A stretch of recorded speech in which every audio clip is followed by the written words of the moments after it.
It is well known that fear has killed thousands of victims, while, on the other hand, courage is a great invigorator. Anger in the mother may poison a nursing child. Rarely, the celebrated horse tamer said that an angry word would sometimes raise the pulse of a horse 10 beats in a minute. If this is true of a beast, what can we say of its power upon human beings, especially upon a child? Strong emotion often causes vomiting. Extreme anger or fright may produce jaundice. A violent paroxysm of rage has caused apoplexy and death. Indeed, in more than one instance, a single night of mental agony has wrecked a life. Grief, long-standing jealousy, constant care, and corroding anxiety sometimes tend to develop insanity. Sick thoughts and discordant moods are in the natural atmosphere of disease, and crime is engendered and thrives in the miasma of the mind. From all this, we get the great fact we are scientifically demonstrating today that the various mental states, emotions, and passions have their various peculiar effects upon the body, and each induces in turn, if indulged in to any great extent, its own peculiar forms of disease, and these in time become chronic. Just a word or two in regard to their mode of operation.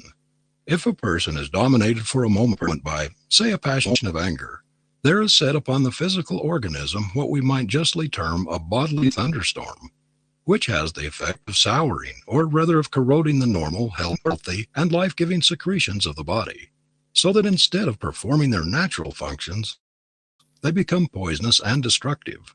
And if this goes on to any great extent, by virtue of their cumulative influences, they give rise to a particular form of disease, which in turn becomes chronic. So the emotion opposite to this, that of kindness, love, benevolence, goodwill, tends to stimulate a healthy, purifying, and life-giving flow of all bodily secretions. All the channels of the body seem free and open. The life forces go bounding through them, and these very forces, set into abounding activity, will in time counteract the poisonous and disease-giving effects of their opposites. If their opposition goes to see a patient, he gives no medicine this morning, yet the very fact of his going makes the patient better. He has carried with him the spirit of health. He has carried brightness of tone and disposition. He has carried hope into the sick chamber where he has left it there. In fact, the very hope and good cheer he has carried with him has taken hold of and has had a subtle but powerful influence upon the mind of the patient. And this mental condition imparted by the physician has in turn its effects upon the patient's body. And so through the instrumentality of this mental suggestion, the healing goes on. Know then, whatever cheerful and serene supports the mind, supports the body too. Hence, the most vital movement mortals feel is hope, the balm and lifeblood of the soul. We sometimes hear a person in weak health say to another, "I always feel better when you come." There is a scientific reason underlying the statement. The tongue of the wise is health. The power of suggestion, so far as the human mind is concerned, is a most wonderful and interesting field of study. Most wonderful and powerful forces can be set into operation through this agency. One of the world's most noted scientists, recognized everywhere as one of the most eminent anatomists living, tells us that he has proven from laboratory experiments that the entire human structure can be completely changed, made over, within a period of less than 1 year, and that some portions can be entirely remade within a period of a very few weeks. "Do you mean to say," I hear it asked, "that the body can be changed from a disease to a healthy condition through the operation of the interior forces?" Most certainly, and more. This is the natural method of cure. The method that has as its work the application of drugs, medicines, and external agencies is the artificial method. The only thing that any drug or medicine can do is to remove obstructions, that the life forces may have simply a better chance to do their work. The real healing process must be performed by the operation of the life forces within. A surgeon and physician of worldwide fame recently made to his medical associates the following declaration: "For generations past, the most important influence that plays upon nutrition, The life principle itself has remained an unconsidered element in the medical profession, and almost exclusive drift of its studies and remedial paraphernalia has been confined to the action of matter over mind. This has seriously interfered with the evolutionary tendencies of the doctors themselves, and consequently, the psychic factor in professional life is still in a rudimentary or comparatively undeveloped state. But the light of the 19th century has dawned, and so the march of mankind in general is taken in the direction of the hidden forces of nature. Doctors are now compelled to join the ranks of students in psychology and follow their patrons into the broader field of mental therapeutics. There is no time for lingering, no time for skepticism or doubt or hesitation. He who lingers is lost, for the entire race is enlisted in the movement.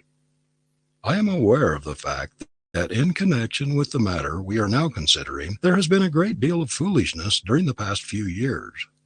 Many absurd and foolish things have been claimed and done.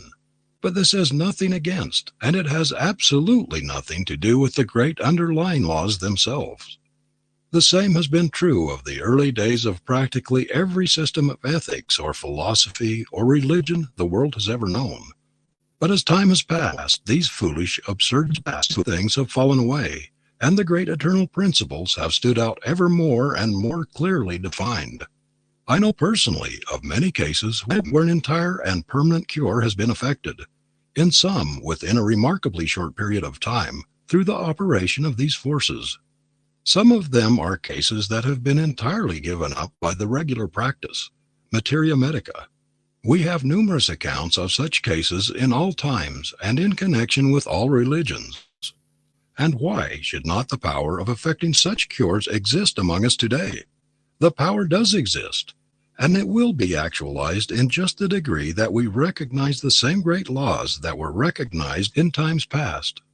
One person may do a very great deal in connection with the healing of another, but this almost invariably implies cooperation on the part of the one who is thus treated. In the cures that Christ performed, he most always needed the cooperation of the one who appealed to him. His question almost invariably was, "Dost thou believe?" He thus stimulated into activity the life-giving forces within the one cured. If one is in a very weak condition, or if his nervous system is exhausted, or if his mind through the influence of disease is not so strong in its workings, it may be well for him for a time to seek the aid and cooperation of another. But it would be far better for such a one could he bring himself to a vital realization of the omnipotence of his own interior power. One may cure another, but to be permanently healed, one must do it himself.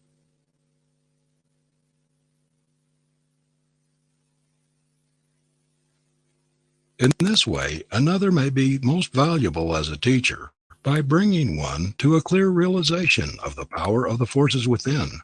But in every case, in order to have a permanent cure, the work of the self is necessary. Christ's words were almost invariably, "Go and sin no more," or "Thy sins are forgiven thee," thus pointing out the one eternal and never-changing fact, that all disease and its consequent suffering is the direct or indirect result of the violation of law, either consciously or unconsciously, either intentionally or unintentionally. Suffering is designed to continue only so long as sin continues. Sin not necessarily in the theological, but always in the philosophical sense, though many times in the sense of both. The moment the violation ceases, the moment one comes into perfect harmony with the law, the cause of the suffering ceases. And though there may be residing within the cumulative effects of past violation, the cause is removed, and consequently there can be no more effects in the form of additions. And even the diseased condition that has been induced from past violation will begin to disappear as soon as the right forces are set into activity. There is nothing that will more quickly and more completely bring one into harmony with the laws under which he lives than this vital realization of his oneness with the Infinite Spirit, which is the life of all life. In this there can be no disease, and nothing will more readily remove from the organism the obstructions that have accumulated there. Or in other words, the disease that resides there, then this full realization and the complete opening of oneself to this divine inflow. I shall put my spirit in you, and ye shall live. The moment a person realizes his oneness with the infinite spirit, he recognizes himself as a spiritual being and no longer as a mere physical, material being.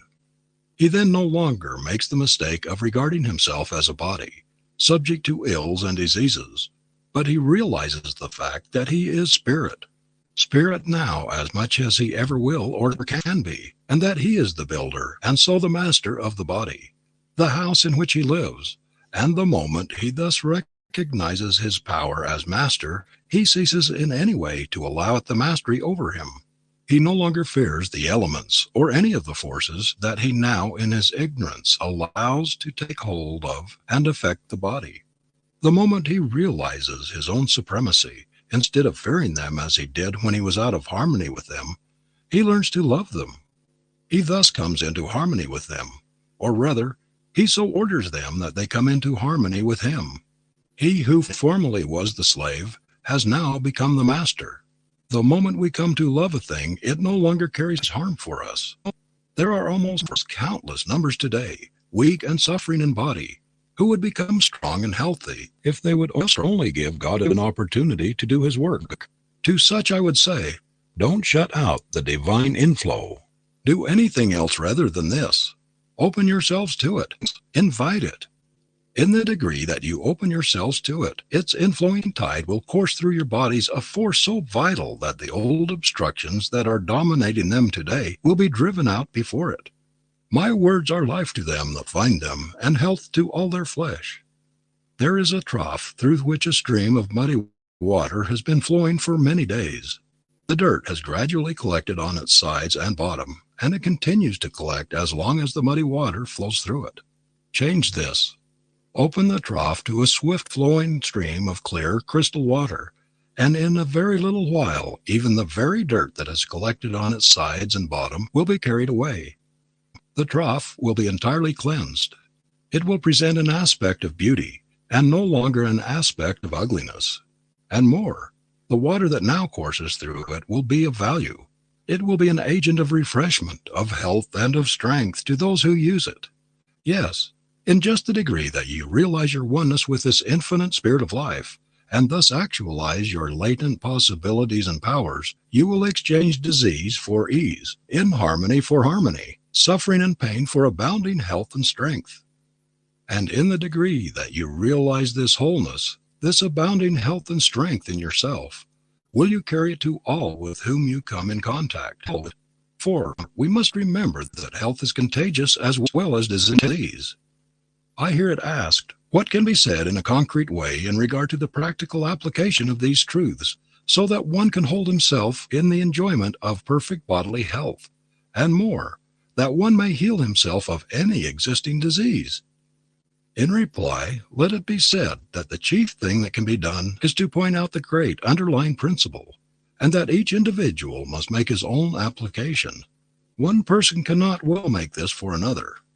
First, let it be said that the very fact of one's holding the thought of perfect health sets into operation vital forces which will in time be more or less productive of the effect, perfect health. Then, speaking more directly in regard to the great principle itself, from its very nature, it is clear that more can be accomplished through the process of realization than through the process of affirmation, though for some affirmation may be a help, an aid to realization.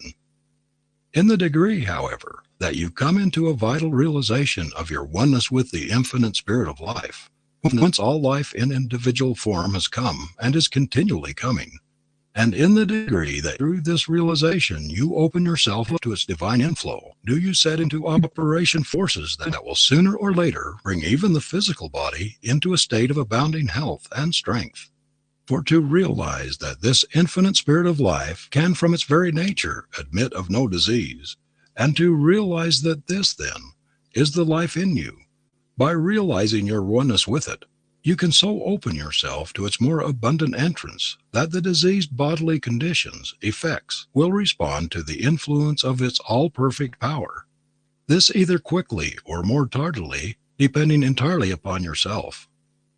There have been those who have been able to open themselves so fully to this realization that the healing has been instantaneous and permanent.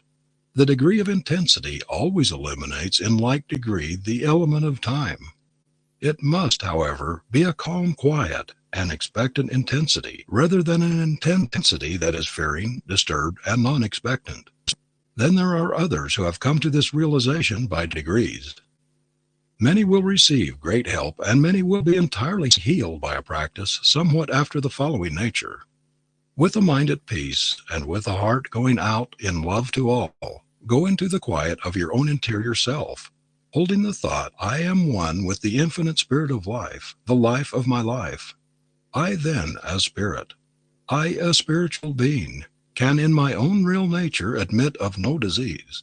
I now open my body, in which disease has gotten a foothold. I open it fully to the inflowing tide of this infinite life, and it now, even now, is pouring in and coursing through my body, and the healing process is going on. Realize this so fully that you begin to feel a quickening and a warming glow imparted by the life forces to the body. Believe the healing process is going on. Believe it and hold continually to it. Many people greatly desire a certain thing, but expect something else. They have greater faith in the power of evil than in the power of good, and hence remain ill. If one will give himself to this meditation, realization, treatment, or whatever term it may seem best to use, at stated times as often as he may choose, and then continually hold himself in the same attitude of mind, thus allowing the force to work continually, he will be surprised how rapidly the body will be exchanging conditions of disease and inharmony for health and harmony. There is no particular reason, however, for this surprise, for in this way he is simply allowing the omnipotent power to do the work, which will have to do it ultimately in any case.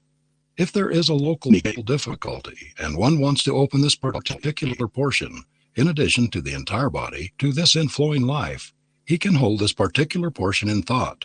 For to fix the thought in this way upon any particular portion of the body stimulates or increases the flow of the life forces in that portion. It must always be borne in mind, however, that whatever healing may be thus accomplished, effects will not permanently cease until causes have been removed. In other words, as long as there is the violation of law, so long disease and suffering will result.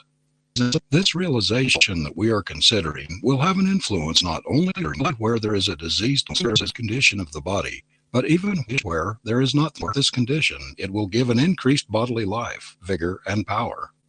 We have had, in many cases, in all times and in all countries, of healing through the operation of the interior forces, entirely independent of external agencies.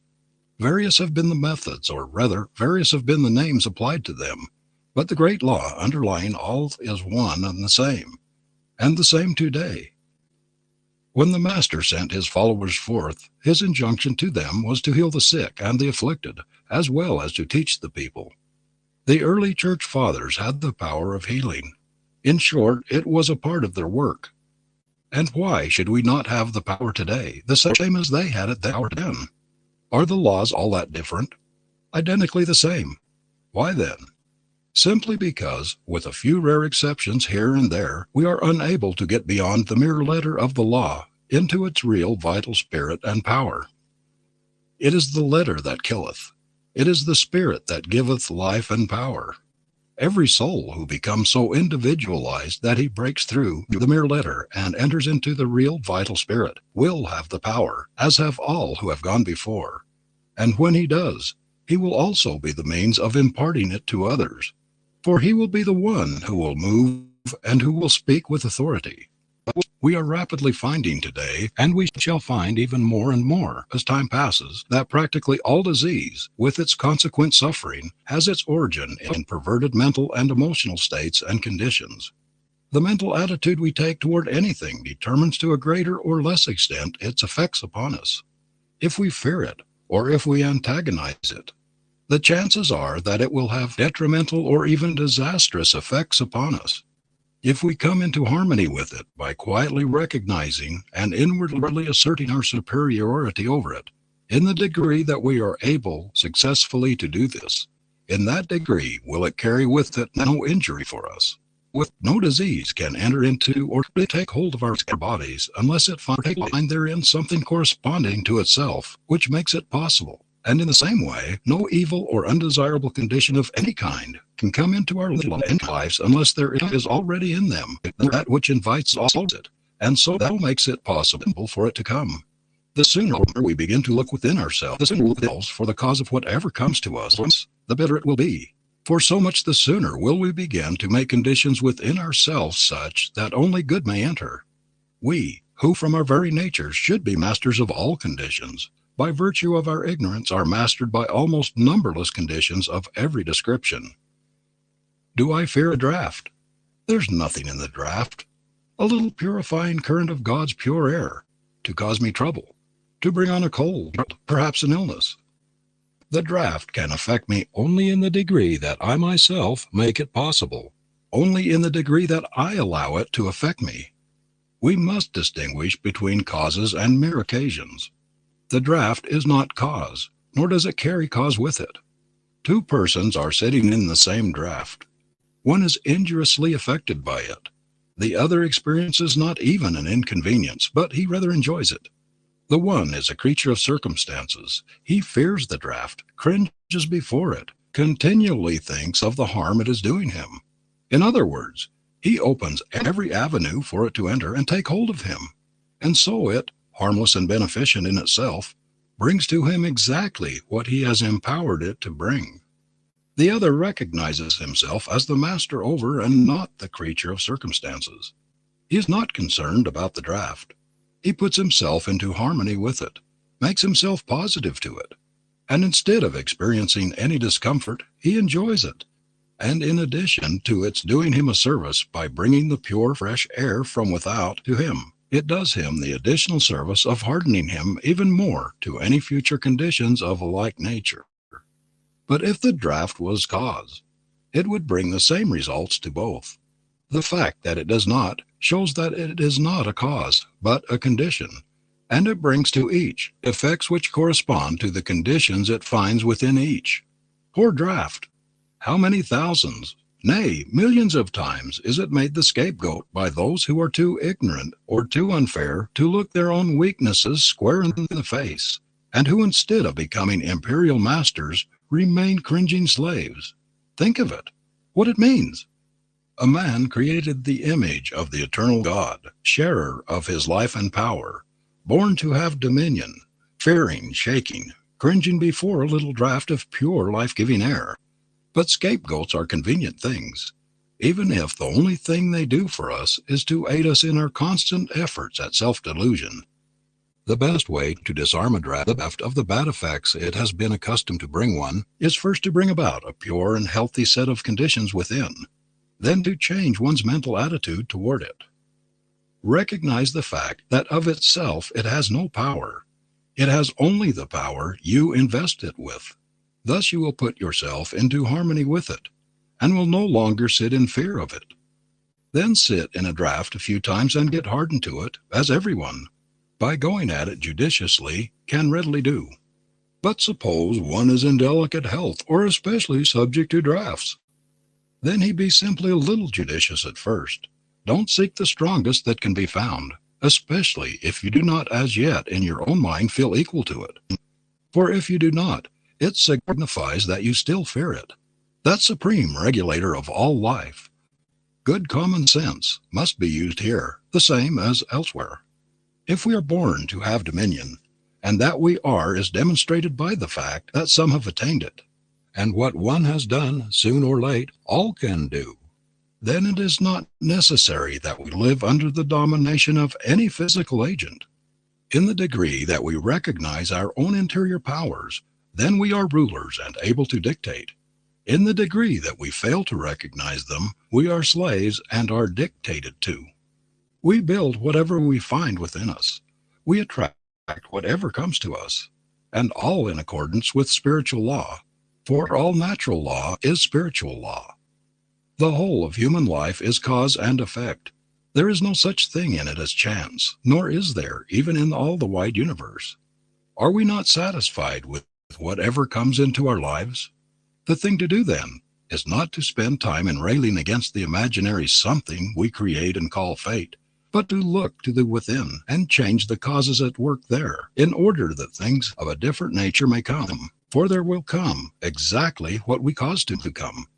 This is true not only of the physical body, but of all phases and conditions of life. We invite whatever comes, and did we not invite it, either consciously or unconsciously, it could not and it would not come. This may undoubtedly be hard for some to believe, or even to see at first. But in the degree that one candidly and open-mindedly looks at it and then studies into the silent, but subtle and, so to speak, omnipotent workings of the thought forces, and as he traces their effects within him and about him, it becomes clearly evident and easy to understand. And then whatever does come to one depends for its effects entirely upon his mental attitude toward it. Does this or that occurrence or condition cause you annoyance? Very well. It causes you annoyance, and so disturbs your peace merely because you allow it to. You are born to have absolute control over your own dominion. But if you voluntarily hand over this power, even if for a little while, to someone or to something else, then you, of course, become the creature, the one controlled. To live undisturbed by passing occurrences, you must first find your own center. You must then be firm in your own center, and so rule the world from within. He who does not himself condition circumstances allows the process to be reversed, and becomes a conditioned circumstance. Find your center and live in it. Surrender it to no person, to no thing. In the degree that you do this, will you find yourself growing stronger and stronger in it. And how can one find his center? By realizing his oneness with the infinite power, and by living continually in this realization. But if you do not rule from your own center, if you invest this or that with the power of bringing you annoyance or evil or harm, then take what it brings. But cease your railings against the eternal goodness and beneficence of all things. I swear the earth shall surely be complete to him or her who shall be complete. The earth remains jagged and broken, only to him who remains jagged and broken. If the windows of your soul are dirty and streaked, covered with foreign matter to them, then the world as you look out of them will be to you dirty and streaked and out of order. Cease your complainings. However, keep your pessimism, your poor unfortunate me, to yourself, lest you betray the fact that your windows are badly in need of something. But know that your friend, who keeps his windows clean, that the eternal sun may illumine all within and make visible all without, knows that he lives in a different world from yours.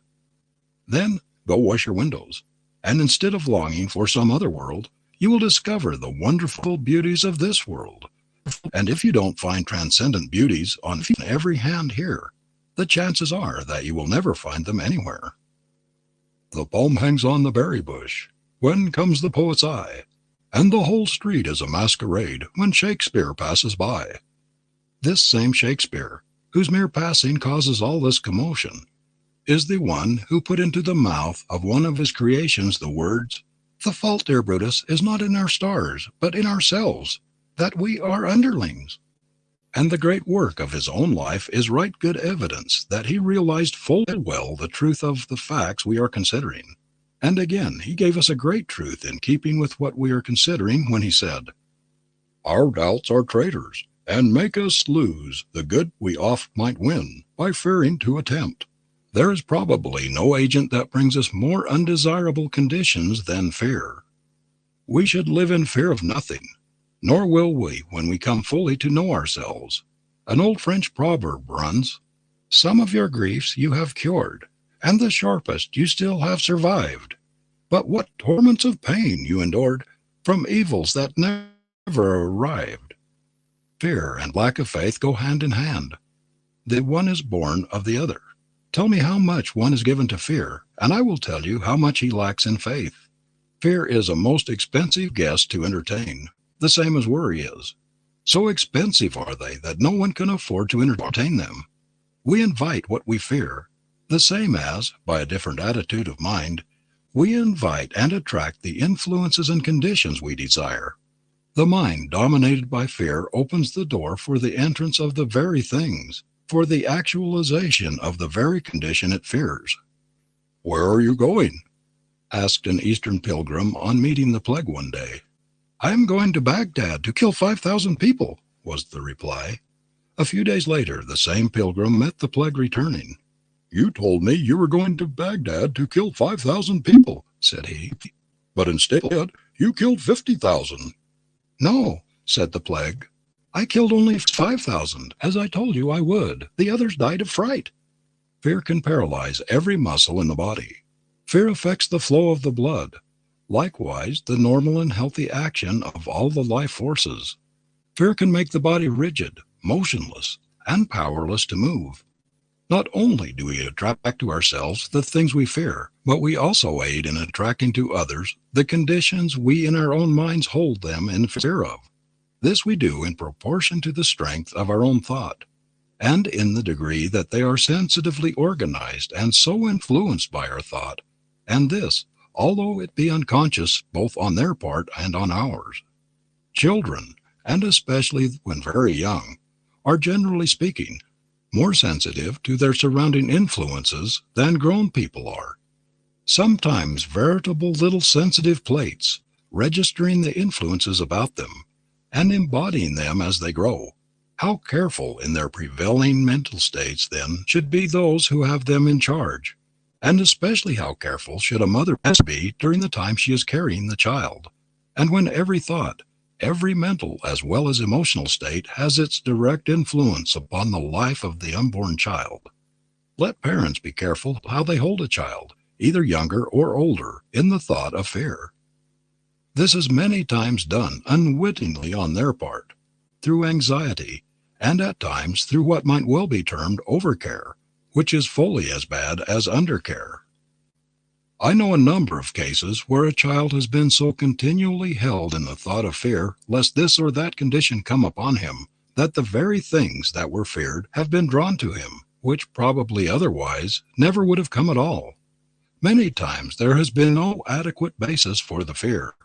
In case there is a basis, then far wiser is it to take exactly the opposite attitude, so as to neutralize the force at work, and then to hold the child in the thought of wisdom and strength, that it may be able to meet the condition and master it, instead of being mastered by it.